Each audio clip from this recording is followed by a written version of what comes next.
dikisahkan di wilayah Sulawesi Barat, tepatnya di Balanipa yang dipimpin oleh seorang Maradia atau raja yang sangat disayangi dan dihormati oleh masyarakatnya, di mana di masa pemerintahannya terjadi kericuhan yang membuatnya mengirim seluruh tobaraninya atau para panglimanya untuk mengusir para pemberontak. Konon katanya ingin menguasai wilayah Balanipa karena wilayah Balanipa adalah salah satu penghasil kelapa terbesar pada masa itu dan memiliki rempah-rempah yang cukup melimpah. Prajurit datang ke istana dengan tergesa-gesa untuk menemui Maradia. Sementara di istana, Maradia sedang menunggu dengan gelisah kabar habis pertarungan, dan prajurit datang untuk menyampaikan informasi mengenai pasukan Maradia yang sudah sedikit karena gugur dalam pertarungan.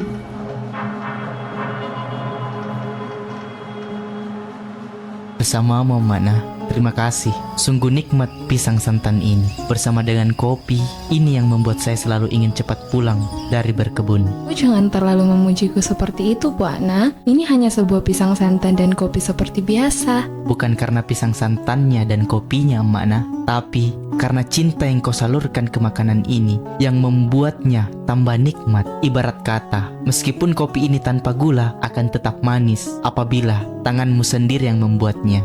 Sudah, Bu Ana, janganlah kau memujiku seperti itu. Cepat habiskan makanannya, hari sudah mulai gelap. Iya, Mana. Malam hari di singgasana istana, terlihat Maradia sangat gelisah.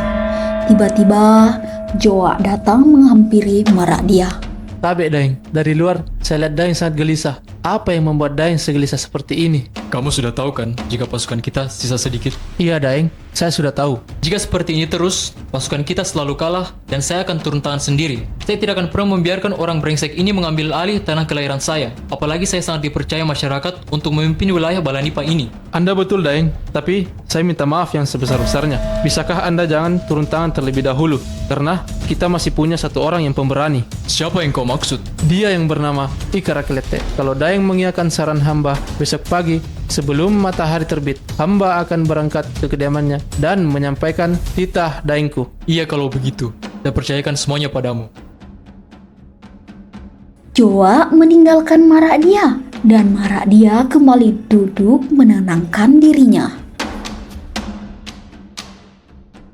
Di pagi hari, Ikara Kelete sedang duduk di sebuah perkebunan sambil menatap perkebunannya dan datanglah si Joa. Tabe, apakah Puang berada di sini? Iya, saya di sini. Siapa itu? Saya Puang, suruhan dari Maradia. Oh, itu Anda. Apa yang membuat Anda datang ke sini? Tapi Puang, ada kabar yang saya dengar jika hasil kelapa dan kebun Puang sangatlah berlimpah. Ayo, jadi seperti inilah hasil dari berkat perhatian lebih dari Maradia kepada saya. Jadi, saya sangat menjaga kebun ini. Takut Maradia kecewa terhadap saya. Hei, kenapa Anda terdiam? Ah, maaf, karena saya terdiam. Saya diperintah oleh Maradia untuk menyampaikan titahnya. Titah apa yang diperintahkan Maradia? Maradia meminta Anda untuk siap mengusir pemberontak yang sudah merusak wilayah dan tanah Balanipa. Pemberontak? Menghancurkan? Mereka dari mana? Apa yang mereka lakukan di sini? Entah, saya juga tidak tahu mereka dari mana. Katanya ingin mengambil alih wilayah ini. Apakah Puang bisa memenuhi titah Maradia? Ayo Joa, besok subuh saya berangkat ke tempat para pemberontak itu. Saya kembali dulu ke istana. Ingin menyampaikan kalau Puang menerima titah Maradia. Iya, saya juga mau kembali ke rumah. Joa meninggalkan Ikara Kelete dan Ikara Kelete juga bergegas kembali ke kediamannya.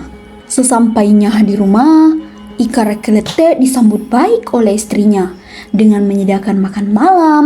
Mereka pun makan dan Ikara Kelete menceritakan semuanya pada istrinya. Amakna, tadi tangan kanan Maradia datang mendatangi saya di kebun. Apa titah Maradia sehingga tangan kanannya datang mendatangimu, Puak? Beliau menyampaikan titah raja bahwa saya diperintah untuk mengusir para pemberontak yang masuk ke tanah Balanipa kita. Apa? Kenapa harus kau, Puak? Masih banyak tobarani yang ada di kediaman Sang Maradia. Kenapa harus kau? Mereka semua sudah dikalahkan oleh pemberontak itu. Mungkin sudah saatnya saya membalas semua kebaikan Maradia yang telah Maradia berikan kepada saya. Tapi Puak, Amakna, kenapa wajahmu seperti itu? Ikhlaskanlah diriku pergi demi memenuhi keinginan Maradia. Dengan keikhlasan seorang istri, semua akan baik-baik saja. Percayalah, aku akan kembali dengan keadaan baik-baik saja.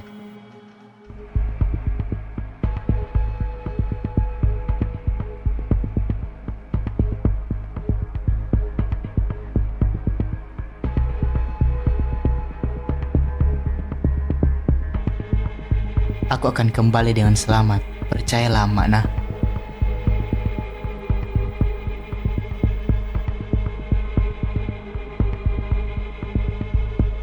Salah satu peliharaan yang dikirim oleh Maradia. Apakah kau pemberontak yang dikatakan oleh Maradia? Kalau itu kau, aku akan menantangmu bertarung di sini. Iya, itu aku. Kenapa? Kalau aku yang kalah, kau boleh memenggal kepalaku dan membawanya keliling kampung dan kau boleh berhadapan langsung dengan Maradia. Ternyata masih ada peliharaan Maradia yang pemberani. Apakah kau bersedia? Ayo! Ayo! Iya! Ah!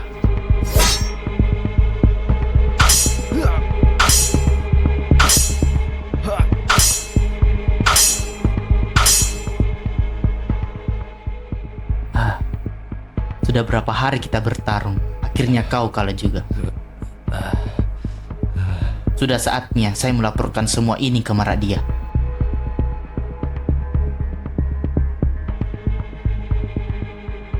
Setelah pertarungan, Ikarakelete pun langsung menuju ke istana. Ternyata Joa sudah menunggu dengan gelisah. Apakah Ikarakelete akan kembali dengan berhasil memenangkan pertarungan? Kaukah itu, Ikarakelete? Ayo Daeng, tabe Daeng, hamba telah melaksanakan perintah dari Daeng untuk mengusir para pemberontak itu. Meskipun saya awalnya kesusahan untuk mengalahkannya, atas berkat doa istri dan Daeng, saya bisa mengalahkannya Daeng. Aku masih tidak yakin. Betulkah kau ini, Ikarakelete? Ayo Daeng, ini saya. Bagaimana caranya kau melahkan mereka? Sedangkan para tobaran istana sudah semua mereka kalahkan. Hamba langsung menantang pemimpin pemberontak itu untuk bertarung, dan sisanya hamba perintahkan mereka untuk kembali ke kampung halaman mereka. Jadi kau hanya membunuh pemimpinnya? Terus pengikutnya yang lain bagaimana?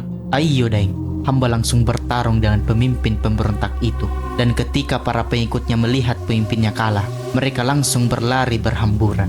Ternyata caramu seperti itu. Terima kasih, kamu telah menuruti perintah saya. Saya sangat berterima kasih kepadamu. Berkatmu, tanah kita dan masyarakat kembali damai berkat dirimu. Ini sudah menjadi kewajiban hamba Daeng. Sebagai masyarakat Daeng, apapun perintah Daeng, hamba pasti menurutinya. Atas kerja keras dan pengabdianmu untuk wilayah dan masyarakat. Dengan ini, saya mengangkatmu sebagai raja dan menghadiahkanmu sebuah wilayah yang akan kau pimpin sendiri. Hamba tidak pantas menerima itu, Daeng. Hamba hanya orang biasa. Biarkan hamba tetap menjadi masyarakat biasa saja, Daeng. Dan hadiah ini terlalu berlebihan untuk hamba, Daeng. Ini adalah perintah, dan silakan Anda ke gunung, kemudian berteriaklah. Siapapun yang mendengarnya akan menjadi tanah dan wilayahmu. Saya akan sampaikan kepada seluruh kerajaan yang ada di gunung dan pesisir, bahwa kau juga punya wilayah kekuasaan tersendiri, dan tidak boleh diganggu oleh siapapun juga, termasuk saya. Terimalah. Terima kasih banyak, Daeng. Saya akan menerimanya. Ikarakelete dan Joa saling berpelukan dan merayakan kemenangannya.